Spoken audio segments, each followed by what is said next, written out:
Welcome to my World History Notes, where I discuss my book, the book I wrote to teach homeschoolers, A Bible Believer Looks at World History. You can purchase this book if you want to on lulu.com, amazon.com, or at the Bible Baptist Bookstore, or you can just follow me here. So today we're going to talk about back to India and Egypt again, try to keep up with dates and general time frame in hundreds of years, the time of the Exodus, but we're going to just kind of touch this. This is a survey, really, not very deep, just so you know about the events and the people that I'm discussing. Even if you don't agree with my conclusions, you should at least know who they are and maybe study them on your own. I hope that's my goal, that you study them on your own. All right, well, we'll start here. Now, in India, the Aryan invasions have produced, after 1400 BC, a new Hindu civilization in the Ganges River Valley. The great Hindu religious epic, the Rig Veda, is composed against this backdrop, and the time is known as the Vedic period. Historical China has emerged after 1600 BC. The Olmecs are in Mexico, and the Shavan culture is in the Andes Mountains of Peru. There is still a great deal of migration in the South Pacific, going from west to east. And remember, where people are leaving the Middle East, they're leaving the area of Babel. In this general time period in Egypt, we have what may be the Pharaoh who succeeded the one killed by God in the Red Sea, Tutmosis III, with his aunt Hatshepsut helping him rule. Then Amenhotep III, who Durant says lived a life of worldly luxury before cashing in his chips. His son, Amenhotep IV, was destined to be known as Akhenaten or Akhenaten, who demanded that Egypt stop worshiping its many gods and worship only one. I believe this was a natural reaction to the disaster of the Egyptian experience with God the Creator in regard to the plagues of Moses and the Red Sea catastrophe. Egyptian religion didn't have much to say about morality. It had more in common with the Vatican religion of the Dark Ages.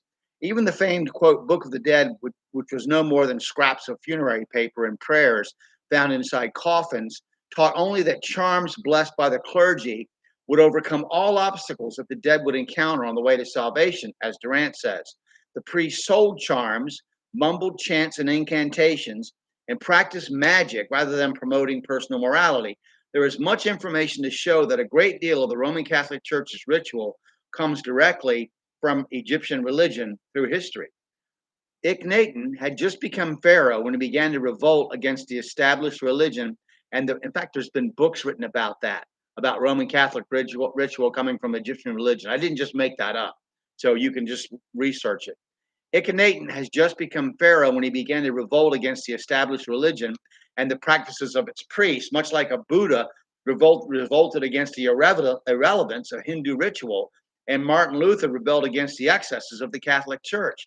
Durant tells us that in the great temple of Karnak, there was a large harem, supposedly concubines of the great god Ammon, sort of like nuns, but in reality were often merely for the amusement of the clergy.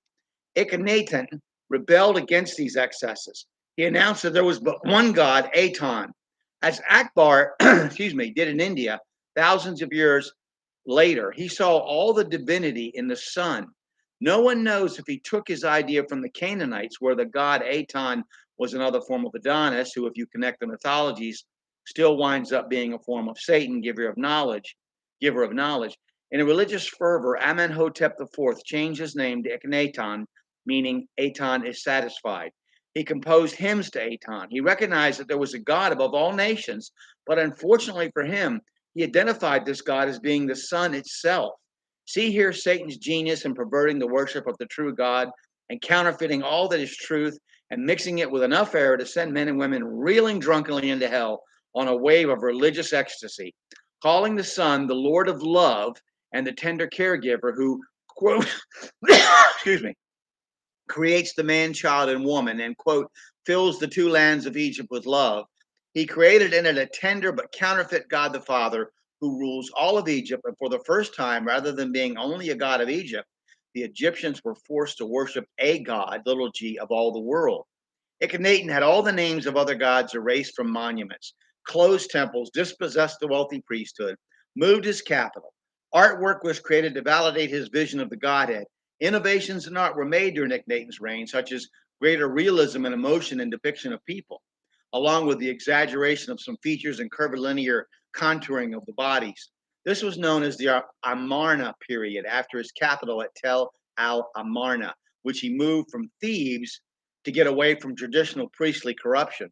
Rather than produce an heir, he remained faithful to his wife, Nefertiti, who produced 7 daughters, but no son to succeed him. He refused to come to the aid of tributaries in Syria being invaded and destroyed. He loathed to send Egyptian sons to die on an alien land. The Egyptian treasury, which depended on foreign tribute for its great wealth, began to dry up. Durant tells us that almost in a moment, Egypt ceased to be an empire and had shrunken back into a small state. The colonies revolted and he died broken at around the age of 30. His son in law was Tutankhamun, the famous King Tut. If I might go back to Tutmos III for a moment, it is said that non biblical history's first recorded battle took place under his reign, as an alliance of Canaanite kings were defeated under him at Megiddo, where you know it is the place of Armageddon. Traditional dating places this event during the time that the Israelites were wandering in the desert. The only record we have of this battle is Egyptian. Perhaps God used this to weaken the Canaanite kingdoms, forced them under Egyptian suzerainty, and then raised up the deceived Ignatin to deny them any aid when the Israelites invaded. Who can say? I don't know. All 4 dates given by traditional historians put it within the general time frame of the Israelite wanderings. I've read 1457 BC, 1469 BC, 1479 BC, and 1482 BC as dates for this battle. Joshua conquers Megiddo. Joshua conquers Megiddo in Joshua 12:21. We're going to go next time to Olmecs, ancient Hindus, medical things like that. King David, a lot of other stuff we have to get through here. Very interesting to me, anyway. I hope it's interesting to you. And I look forward to talking to you again.